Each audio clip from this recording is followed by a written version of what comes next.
everyone. My name is Hunter. Thanks for coming out. So, has anyone ever smelled the foul blood in the air, or heard the sound of chainsaws, or seen the look of fear of hundreds of animals huddled together and tied with ropes in a corner waiting for their turn to die? This is what many animals have to go through before they are killed and put into packages and shipped off for people just like you to eat. Many people eat meat in their everyday diet, but no one ever thinks about this fact. And if you think this is bad, another maybe even more serious fact or thing people don't even think about when eating meat is the extremely harmful effects that it takes on your body and your overall health. I, for one, am a vegetarian, but I don't support not eating meat for any reason that should go unnoticed.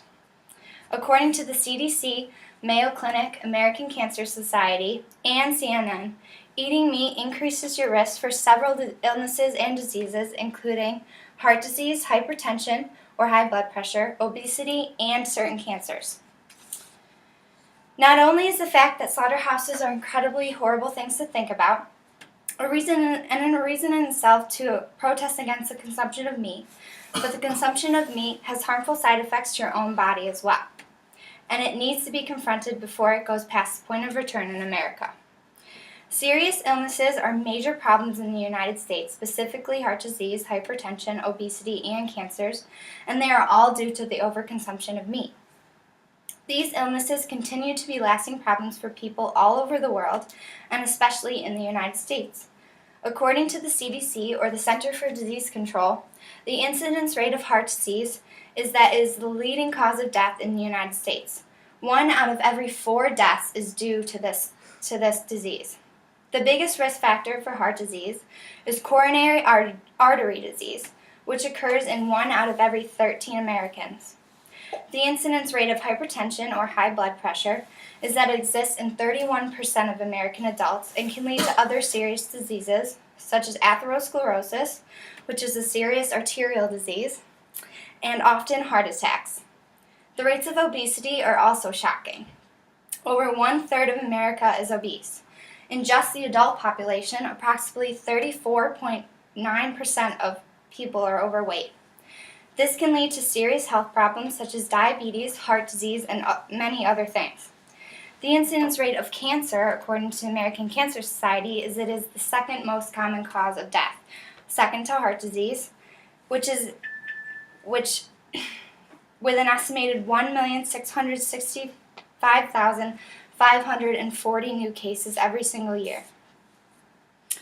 There are 2 main causes of why diseases are so prevalent in the United States. One reason is simply the fact that meat is the main portion in many American diets. Red meat especially is extremely high in saturated fats and cholesterol, which clogs arteries and severely increases the risk for heart disease, hypertension, and other problems, such as heart attacks. High saturated fat can lead to cancer and put you at risk for obesity. Another problem with meat is that people often choose very bad food choices when it comes to it, such as fried chicken, ribs, chicken wings, hot dogs, burgers, and many other things. This in itself can lead to serious health problems. The second main reason meat can be so harmful to people is that it is packed full with harmful substances, such as hormones and chemicals, that are originally put in it to enhance flavor and keep it from spoiling. However, these substances can be, and usually are, very harmful to people and cause problems with weight and other various illnesses and diseases. Solving the problem of the high incidences of serious diseases that exist throughout the United States is a matter of marketing and advertising the healthy alternative for food, and also to make better food choices for our own bodies and lives.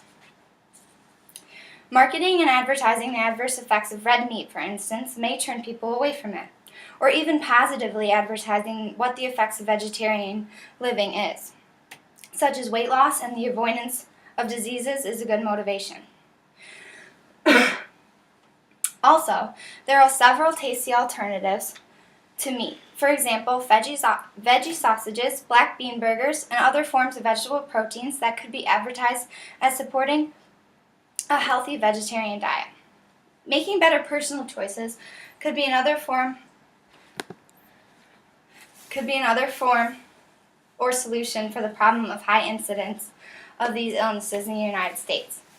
People could choose to avoid fried meats, especially at fast food restaurants, and definitely processed meats could be avoided in people's diets.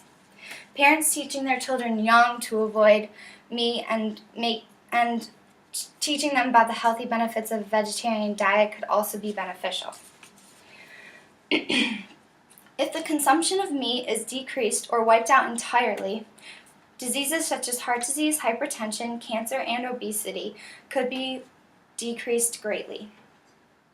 According to Mayo Clinic, people that eat the most red meat are most likely to die 10 years earlier than people that don't eat red meat at all.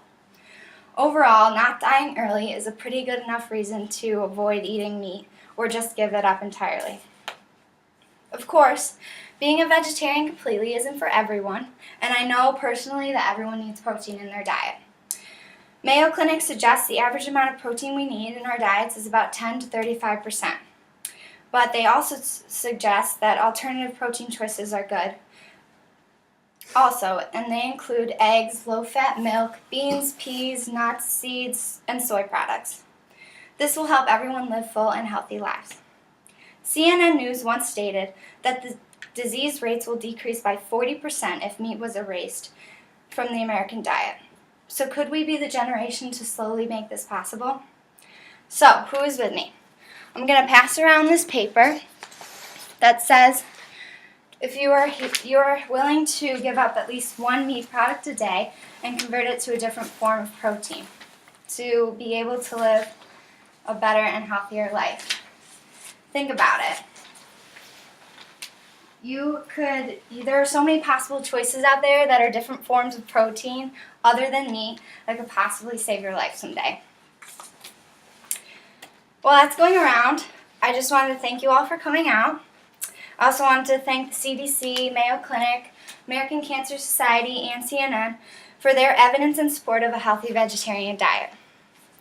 Thanks again, everyone. I hope next time you guys have a meal, you'll be thinking to eat less meat. Thank you.